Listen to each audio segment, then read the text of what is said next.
അല്ലല്ലേ, ദിവസം ചെല്ലുന്തോറും പാല് കുറഞ്ഞു വരുവാണല്ല. അതേ പിള്ളേരെ, ഞാൻ ഒരു കാര്യം അങ്ങ് പറഞ്ഞേക്കാം. ഇങ്ങനെ പാല് കുറഞ്ഞു വരുവാണെങ്കിൽ എല്ലാത്തിനെയും പിടിച്ചറവുകാരന് കൊടുക്കും. പറഞ്ഞില്ലാന്ന് വേണ്ട. നിങ്ങൾക്കൊക്കെ എന്തിന്റെ കുറവാണ്?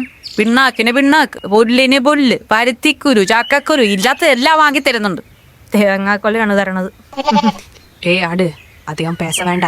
അമ്മ കയ്യില് കവളമുറല് ഇருக்கு. കുറച്ച് ദിവസം കൂടി ഞാൻ നോക്കും.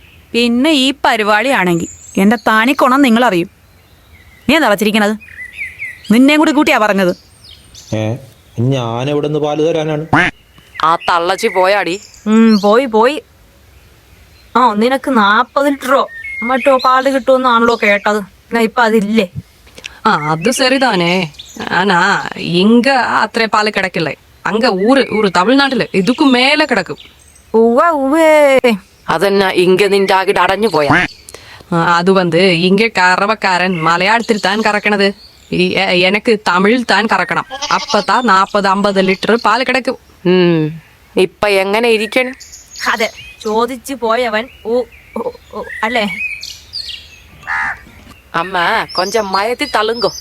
நான் சத்தியமா சொல்றேன், என் நாவில் நின்னும் போய் வராது. അത് കേട്ടാ തന്നെ അറിയാം. ஆமா, உன்னை சேர்த்து தானே அங்க அம்மா தேசப்பட்டது. നീ എതുക്കാக അമ്മയെ കുണ്ടി കാണിച്ചു നിന്നത്? അത് ശരിയാ. നീ എന്തിനാണ് തിരിഞ്ഞു നിന്നത്? എടി, ഈ തലയ്ക്ക് മേലെ കൊമ്പ് മാത്രം പോരാ, അതില് ബുദ്ധിയും കൂടി വേണം. ലേശം കുറവാന്ന് വെച്ചോ. നീ കാര്യം പറ. എടിയാ തള്ളച്ചി എന്തിനാടി നമ്മളെ വഴക്ക് പറഞ്ഞത്? പാല് കുറഞ്ഞതിന്. ആണേ, ഈ പാല് എവിടെന്നാ കിട്ടണത്? അതിപ്പോ അകിടിന്ന്. ആണല്ലോ. അപ്പൊ പാല് കുറഞ്ഞതിന്റെ വഴക്ക് കേൾക്കേണ്ടത് ആരാ? അത് പറ. ആരാ പറ. അത് കേൾക്കേണ്ടത് അകിടല്ലേ? അതാണ് ഞാൻ ബുദ്ധിപരമായി തിരിഞ്ഞു നിന്നത്. அதுக்கு ஆகிடுன்னு சேவி அங்க இருக்கடி. ഡേയ് തമിഴത്തി, ഞാൻ ആരാ മോളെന്ന് തെറിയുമാ? എന്റെ വാല് സൈഡിലോട്ട് മാറ്റിയാ ഞാൻ നിന്നത്. കേക്കണ്ടവര് അതിലൂടെ കേട്ടിട്ടുമുണ്ട്. എന്നോടാ കളി. கடவுளே, உங்க புத்தி விமானம் தானே. വിമാനമല്ല, വാണം. വാണം, നല്ല പൊട്ടാത്ത വാണം.